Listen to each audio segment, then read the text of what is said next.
시청자 여러분 안녕하십니까. TV로 서울보도국 선임기자 이재원입니다. 오늘 뉴스 속풀이에서는 문화원장 선출을 두고 강북구와 문화원 측이 갈등을 겪고 있는 가운데 구청이 일방적으로 지원을 끊으면서 발생하고 있는 논란과 서울자치구에 확산되고 있는 생활임금제 현 주소와 문제점을 취재기자와 함께 자세히 알아봅니다.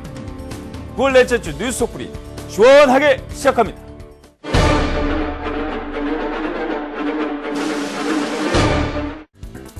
강북구청이 문화원에 대한 지원을 끊은 것은 물론 문화강좌 프로그램을 구청이 직접 접수를 받아 운영하겠다는 방침을 고수하고 나섰습니다. 이에 문화원 측은 똑같은 신청서를 배부해 맞불을 놓고 있는 형국입니다. 구청과 문화원이 현 문화원장 거취를 놓고 주민을 볼모로 힘겨루기를 하고 있는 양상입니다. 네, 스튜디오에 이재호 기자 나와 계십니다. 안녕하십니까? 네, 안녕하십니까? 자, 강북구에서 정말 볼상사나운 일 벌어지고 있습니다. 강북구청이랑 강북문화원이 서로 싸우고 있어요. 네. 무슨 일인가요? 지금 지난 6월부터 강북구청과 강북문화원이 지금 아주 심한 대립을 지금 하고 있는데요. 이제 발단은 김현풍 전 강북구청장이 지난 6월에 새 문화원장으로 취임하면서부터 이제 이런 갈등이 시작이 됐습니다. 김현풍 원장은 지난 6월 26일 날 총회의 투표를 통해서 선출이 됐는데요.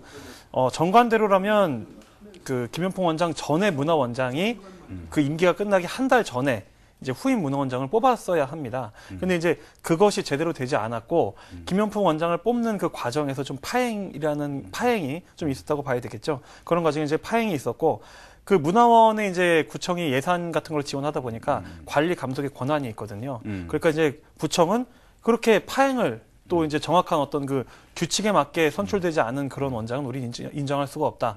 그래서 지금 문화원과 구청이 아주 극한 대립을 하고 있는 그런 상태입니다. 그럼 절차상의 문제가 뭐가 문제가 있었는지는 뭐 좀 더 살펴봐야 되겠지만 네. 그냥 듣기에는 구청 측에서 그냥 문화원장이 마음에 안 들었군요. 구체적으로는 각자 서로 뭐라고 주장을 합니까? 네, 일단 강북구의 주장을 먼저 좀 살펴보면요. 아까 제가 말씀드렸잖아요.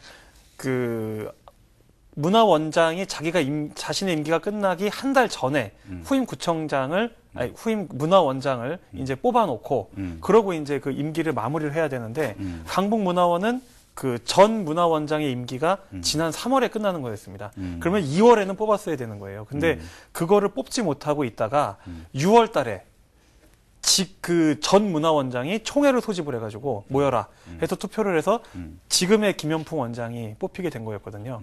근데 그 과정에서 보면 문화원 정관에 보면 전 문화원장은 임기가 끝났기 때문에 총회 같은 걸 소집할 수 있는 권한이 없어요. 그러니까 그 원장이 없다면 공석이라면 임원진들 중에 가장 나이가 많은 분 최 연장자를 직무대행으로 앉혀놓고 그분이 총회를 소집해서 그분이 이제 투표를 해가지고 문화원장을 뽑아야 되는 건데 지금 구청은 그 절차를 지금 지키지 않았다. 그렇기 때문에 현재 문화원장을 인정할 수가 없고 그렇기 때문에 뭐 지원이나 이런 걸 할 수가 없다는 거고요.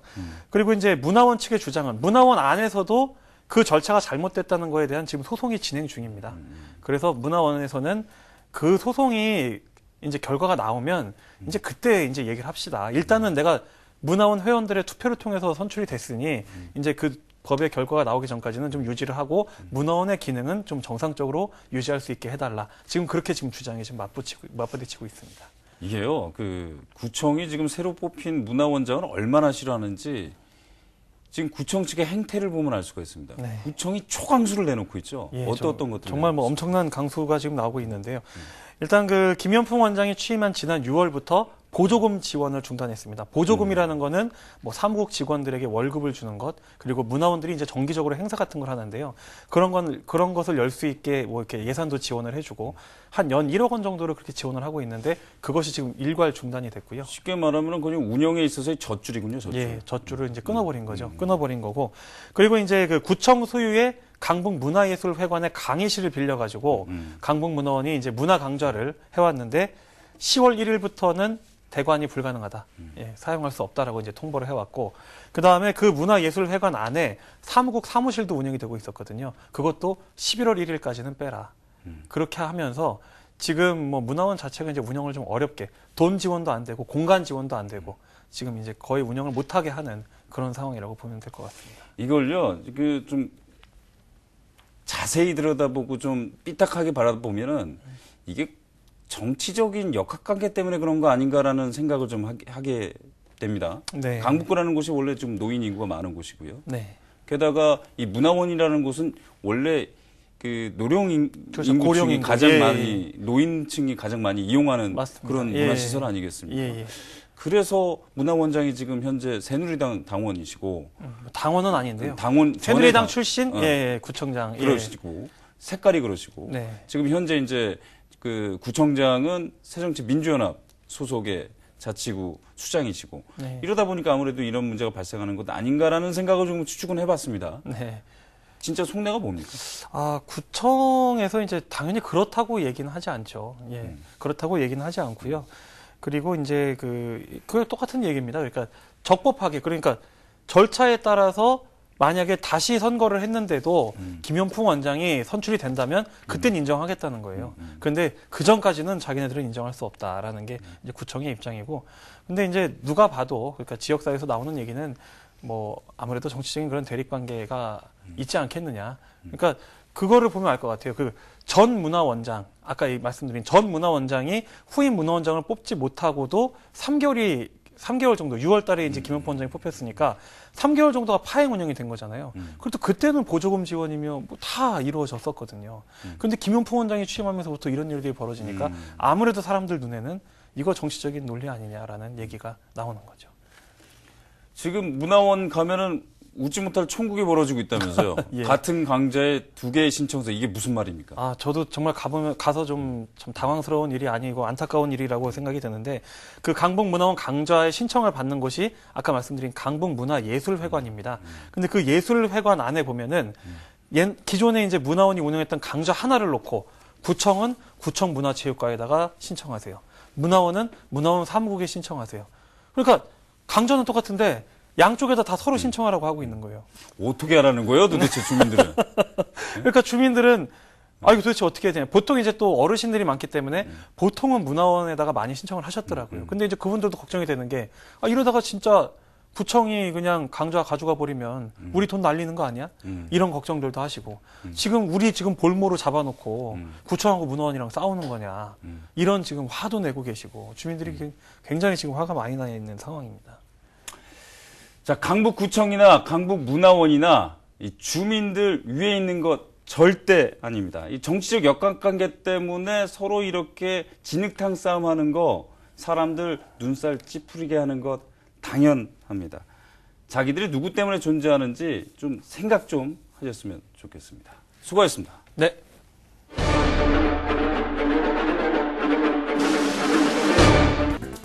노원구를 시작으로 서울자치구 15곳이 조례를 만드는 등 생활임금제가 확산되고 있는 상황입니다. 하지만 최근 강서구에서는 형평성 문제를 들어 조례안이 보류되는 등 논란이 일고 있습니다. 주민 세금으로 관에 소속된 근로자에게 임금 혜택을 주는 것은 형평성에 맞지 않다는 이유입니다. 네, 스튜디오에 이종윤 기자 이어서 나와 계십니다. 안녕하십니까? 네, 안녕하세요. 자, 요즘 이 노원구를 시작으로 최근에 서대문구까지 각 자치구들이 그 생활임금제 지금 굉장히 뭐 조례도 만들고 있고요. 그 기반 조성에 지금 열을 올리고 있는데, 그 생활임금제 뭐 언론에서도 많이 나오고 있습니다. 하지만 시청자들이 약간 좀 낯설을 수는 있거든요. 이 생활임금제라는 게 정확하게 어떤 건가요? 네, 생활임금제의 정의를 보면 이제 근로자가 좀 여유 있는 생활을 할 수 있도록 이 최저 임금보다 조금 더 높은 수준의 임금을 지급하는 제도를 말하는 겁니다. 다시 말해서 이제 근로자들의 주거비와 교육비, 문화비 등을 이제 종합적으로 좀 고려를 해서요. 이 최소한으로 이제 인간다운 삶을 유지할 수 있을 정도의 임금을 보장해 주는 제도라고 할 수 있습니다. 이 생활 임금을 산출하는 방식이 그럼 어떤 거냐면, 이게 이제 지자체마다 조금씩은 다른데요. 이 대체로 3인 가구 지출 모델에 최근 5년치 서울시 그 소비자 물가 상승률을 반영을 하게 됩니다. 근데 좀 얼핏 들으면 좀 많이 어려운데요. 쉽게 이제 서대문구를 예를 들어보면 이렇게 산출을 해보면 시급 한 7,200원 정도가 나오게 됩니다. 내년도에 이 금액이 적용이 되는데요. 내년도에 최저임금인 6,030원보다는 1,170원 정도가 더 높은 편입니다. 그러니까 하루에 한 보통 8시간씩 근무를 하게 되면 이제 근로자는 매달 20만 원씩 오르는 셈입니다. 몇 퍼센트나 오르게 되는 건가요? 한 20% 정도 오르는 셈이라고 할 수 있습니다. 20%에서 한 30% 네. 정도까지 이렇게. 네. 서울시도 지금 참여를 하고 있죠. 네, 서울시도 지금 참여를 하고 있습니다. 서울시도 이제 저소득 공공근로자들에게 생활임금제를 지금 이제 적용을 하려고 하고 있는데요. 이 서울시 또한 이제 3인 가구 기준으로 생활비와 이제 뭐 주거비, 교육비 등을 반영을 해서 서울시 또한 이 최저임금보다 20% 정도 높은 생활임금을 책정을 했습니다. 그래서 그 결과 한 6,687원 정도 된다고 합니다. 서울시 같은 경우에는요. 그러니까 뭐 얼추 비슷하게 한 20% 정도 네. 이렇게 각자 올라간다 네. 이렇게 보면 될 것 같은데 뭐 아까 전에 서대도 말씀을 드렸었지만 서대문구에서 최근에 이제 조례를 만들었는데 그렇다 그러면은 지금 서울의 자치구들이 꽤 많이 지금 조례안을 만들어서 기반을 만들고 있단 말이죠. 어디가 지금 시행하려고 준비들 하고 있습니까? 네, 그러니까 서울에선 처음 이제 조례를 제정한 게 노원구거든요. 노원구에선 지난해 8월에 이제 조례 제정을 했고요. 뒤이어서 성북구가 조례 제정을 했고, 중구와 서대문구, 지금 현재까지 15개 자치구가 조례 제정을 했습니다. 현재 다른 자치구들도 조례 제정을 지금 준비를 하고 있는 상황인 거고요. 이제 이후에 조금 말씀을 드리겠지만 강서구에서도 조례 제정을 준비를 하고 있는데 지금 일단 보류가 된 상태입니다. 자, 아까 전에 이제 말씀을 하셨듯이 이 생활 임금제 정의란 그러니까 문화생활을 영위할 수 있는 것, 최저임금보다는 조금 높게 책정되는 것 이렇게 말씀을 하셨는데 그러니까 문화생활을 영위하고 생활을 영위할 수 있다는 건 사실 이게 최저임금제가 사실 그거잖아요. 네. 그러니까 최저임금제라는 것이 그 노동법에 의해서 법적으로 최소한의 이 정도 금액은 있어야지 근로자가 생활을 영위할 수 있다. 그래서 이제 만든 것이 최저임금인데, 그럼 이 생활임금제라는 것이랑 좀 상위법이랑 상충되는 거 아닙니까? 네, 그런 논란이 계속 있었는데요. 그러니까 말씀하신 것처럼 최저임금이라는 거는 국가가 근로자들 임금의 이제 최하위 선을 정하고 그렇죠. 이제 사용자에게 그 수준 이상의 임금을 지급하도록 이 법으로 강제를 하고 있는 거거든요. 근데 그런데 말씀하신 것처럼 생활임금이 이 상위법을 위반한다는 논란이 계속 있습니다. 그러니까 왜냐하면 이 근로기준법과 지방자치법 등에 보면은 이 최저임금제를 규정을 하고 있는데요. 이 생활임금제가 이제 조례를 제정해서 하게 되면 이 상위법을 저촉을 한다는 거죠. 우선 근로조건을 보면 일단 근로자와 사용자 간의 자율적인 합의로 이 결정을 하게 되는데 이 조례로 강제를 할 수 없다는 겁니다. 또 이제 최저임금법에서는 사용자가 근로자에게 최저임금 이상의 임금을 지급하도록 하고 있는데 이 생활임금이라는 또 다른 기준을 적용을 하는 거잖아요. 그렇죠. 이런 기준을 적용하도록 하는 규정이 현재까지는 없는 상황입니다. 그렇기 때문에 이런 논란 때문에 생활임금 조례가 이제 통과되지 못한 자치구들도 있는 상황입니다. 좀 뭐 이제 이게 말씀하셨듯이 지금 법의 문제, 그러니까 상위법과 상충되는 문제인데 뭐니 해도 결국에 이거는 돈 얘기 아니겠습니까? 네. 예산 문제가 수반이 돼야 되는 부분인데 네, 그렇죠. 이게 어떻게 해결이 됩니까? 이게? 그래서 자치구에서도 이 조례를 제정할 때 가장 좀 이제 또 크게 부담을 느끼는 게 예산 부분이거든요. 돈이 이제 없으면 이걸 시행을 못하기 때문에요. 이 생활임금을 적용하게 되면 당연히 최저임금보다 더 높은 임금을 이제 줘야 되기 때문에 예산이 더 많이 들어가겠죠. 이런 이유 때문에 이제 대부분의 자치구들이 어떻게 하냐면 우선은 구청이 직접 고용하는 근로자들을 대상으로 하고 있습니다. 서대문구와 도봉구 같은 경우에도 직접 채용한 근로자에게만 이 생활임금을 적용을 하고 있는데요. 이럴 경우에는 한 해에 한 2억 원 정도의 예산이 추가로 든다고 합니다. 그런데 이제 용역업체 등의 소속 근로자들까지 만약에 확대를 하게 되면 이 추가 예산은 몇 배로 들겠죠. 어마어마한 예산이 들 텐데요. 이 서울시 예산을 따져봐도 그렇습니다. 이제 서울시가 내년에 생활임금 시급을 7,145원으로 책정을 했습니다. 이제 대상이 누구냐면 서울시와 이 출연기관이 직접 채용한 근로자인데요. 이 인원만 1,260명 정도 달한다고 합니다. 이렇게 적용을 하게 되면 17억 6,400만 원의 예산이 추가로 더 필요하기 때문에 이 예산이 만만치가 않은 거죠. 이게 분명히 이런 문제를 안고 있을 수밖에 없습니다. 그러니까 특정 소수에게만 이게 혜택이 지금 돌아갈 수밖에 없는 형국이잖아요. 돈이 네. 이 정도밖에 없다 보니까. 그러니까 형평성 문제가 지금 제기되고 있단 말이에요. 최근에 이제 강서구가 그런 케이스였죠. 조례안을 만들었다가 보류됐습니다. 네. 어떻게 된 상황입니까? 그러니까 강서구에서도 이런 형평성 논란이 일면서 일단은 조례 제정이 이제 안 된 상황이에요. 조례안이 보류가 됐는데요. 말씀하신 것처럼 주민들이 낸 세금으로 특정 근로자분들, 특히 이제 구에 소속돼 있는 근로자한테만 혜택을 주는 거 아니냐 이런 논란이 있었기 때문입니다. 이 때문에 많은 의원들이 좀 더 신중하게 좀 접근을 해야 되지 않을까 그런 의견들을 많이 냈고요. 일단 강서구에서는 다음 달 임시회에서 이 문제를 다시 논의는 한다고 합니다.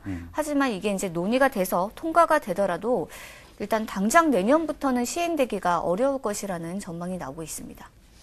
생활임금제 취지라는 게 결국에는 이제 공공에서 먼저 좀 시작을 해서 그 지역에 있는 민간 기업에까지 좀 확산시키자 이런 게 원래 이제 취지고 의미입니다. 그래서 이제 그런 것들을 실제 몇몇 자치구에서는 조례에 직접 넣기도 했어요. 네. 예를 들어서 그 위탁업체라든가 이런 업체들에게는 너희들이 이제 생활임금을 시작을 하게 되면 뭐 그만큼의 혜택을 준다든가 이런 당근책 아니면 하지 않으면 너희들은 인센티브고 뭐가 없다. 뭐 이런 식으로 책찍책 뭐 이런 식으로 해서 그 당근과 책찍을 쓰기도 하는데 실제로 이게 효과가 있을까요? 어떻습니까?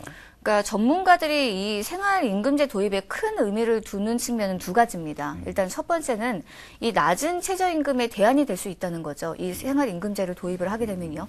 그 두 번째는 이 공공기관에서 생활임금을 도입을 하게 되면 이 민간 위탁계약을 맺은 업체까지 확대될 수 있을 거라는 좀 기대를 하고 있는 상황이에요. 서울시에서도 이런 생활임금제가 민간으로까지 좀 확대될 수 있는 방안을 지금 고심 중에 있는데 그런 방법 중에 하나가 생활임금제를 도입하는 기업에 이 노동친화기업 인증이나 조달사업 이런 우선권을 부여하겠다는 지금 혜택 같은 것들을 주는 방안을 지금 고민하고 있는데요. 하지만 말씀하셨던 것처럼 이게 얼마나 효과를 거둘 수 있을지는 지금 현재까지는 미지수고요. 특히 이 생활임금 도입 자체가 이 지자체 재정이나 기업에 굉장히 큰 부담을 줄 수 있다는 좀 반대 목소리도 만만치가 않은 상황입니다. 무조건 퍼주는 게 좀 좋을 것인가라는 생각도 좀 다시 한번 해보게 될 것 같고요. 네. 그러니까 물론 최소한의 문화생활을 영위할 수 있게끔 최소한의 뭐 연봉을 이렇게 올려준다. 이거 법의 취지는 정말 좋습니다. 세상에 이거 돈 더 준다고 그러는데 싫어할 사람 누가 있겠습니까? 다 좋아합니다. 하지만 이렇게 한시적인 인기 몰이 때문에 너도 나도 자치구가 전부 다 그냥 무작정 시행한다고 하면은 그 원래 취지가 무색해지는 건 당연할 테고요. 이런 좋은 취지의 법을 제대로 좀 안착시키려면 좀 긴 시간 동안 많은 대화를 통해서 좀 제대로 된 안정된 그리고 신중한 자세로 좀 접근해 볼 필요가 있을 것 같습니다. 수고 많으셨습니다. 네.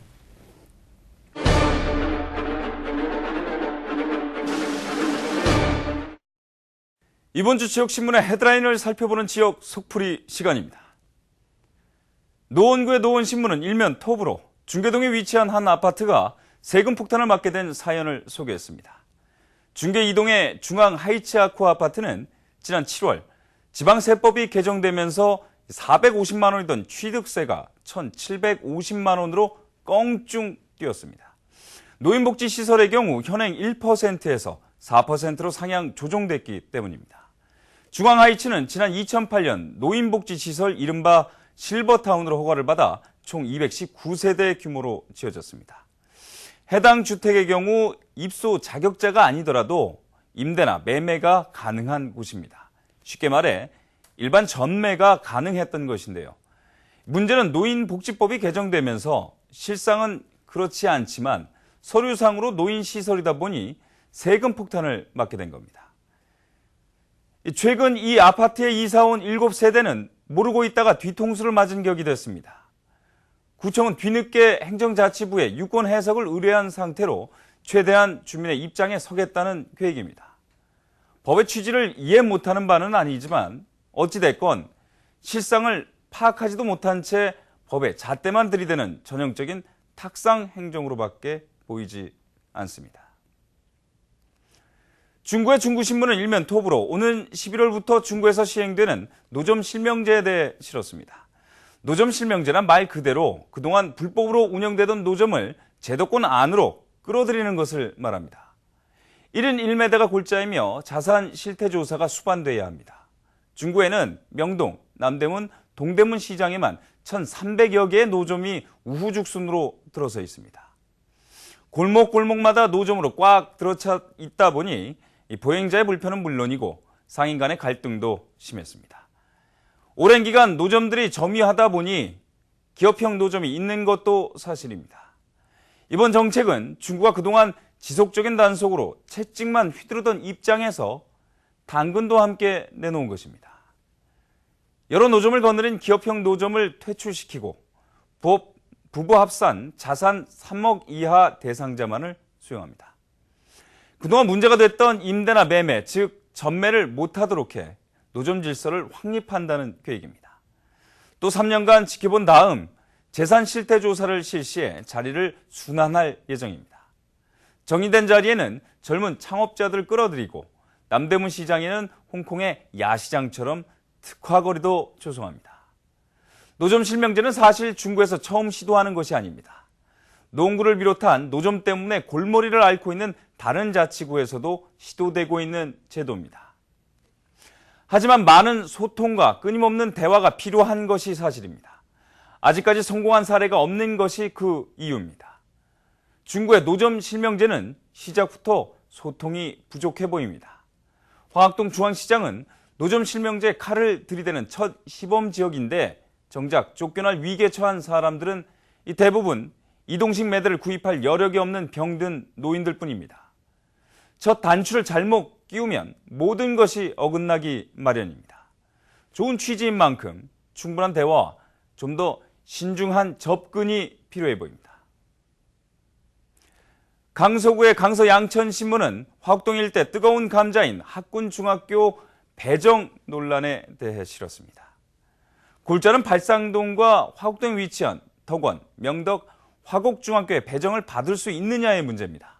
이를 두고 인근 지역인 5개 지역 주민들이 갈등을 겪고 있습니다. 이 문제는 최근 입주를 시작한 강서 힐스테이트 단지가 있는 3지역, 이곳에 다수의 인구 유입이 이루어지면서 그동안에도 말도 많고 탈도 많았던 중학교 배정 문제가 다시 불거진 겁니다. 갈등의 양상은 도를 넘어서는 모양새입니다. 서부교육청의 주민 설명회가 2차례 모두 주민들의 반발에 부딪혀 무산됐고 설명회장에서는 계란 세례도 등장했습니다. 인근 주민들은 각자의 목소리를 내기 위해 연일 집회에 나서고 있습니다. 이제는 단지끼리 네거티브 공방전이 일기도 합니다. 3지역에서 근거리 배정을 해달라고 교육청에 요구하자 나머지 지역에서는 재개발 당시 아파트 단지 내 초등학교 부지도 수익 때문에 없앴으면서 이제는 중학교 배정에서 유리한 쪽만 주장한다며 질타하고 나섰습니다. 각 아파트 단지들은 관리사무소를 압박해 저녁마다 집회 참가 유도 방송을 틀기가 일쑤입니다. 학부모들은 조금이라도 자식들을 가깝고 유리한 학군에 배정하고 싶은 욕심 때문에 이런 논쟁은 지금도 계속되고 있습니다. 하지만 그동안 교육청은 무엇을 하고 있었을까요? 대단위 아파트 단지가 들어서는데도 아무런 조치를 하지 않았습니다.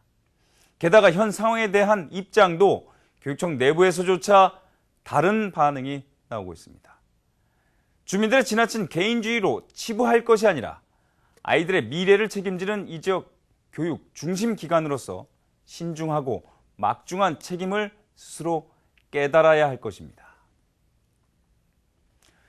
구청은 문화원장이 마음에 안 든다는 이유로 주민에게 오아시스 같은 문화강좌에 주민을 볼모로 칼을 대고 교육청은 불보듯 뻔한 배정 대란에 주민의 이기주의라고 폄하하며 정작 자신들은 아무런 대책을 세우지 않았습니다.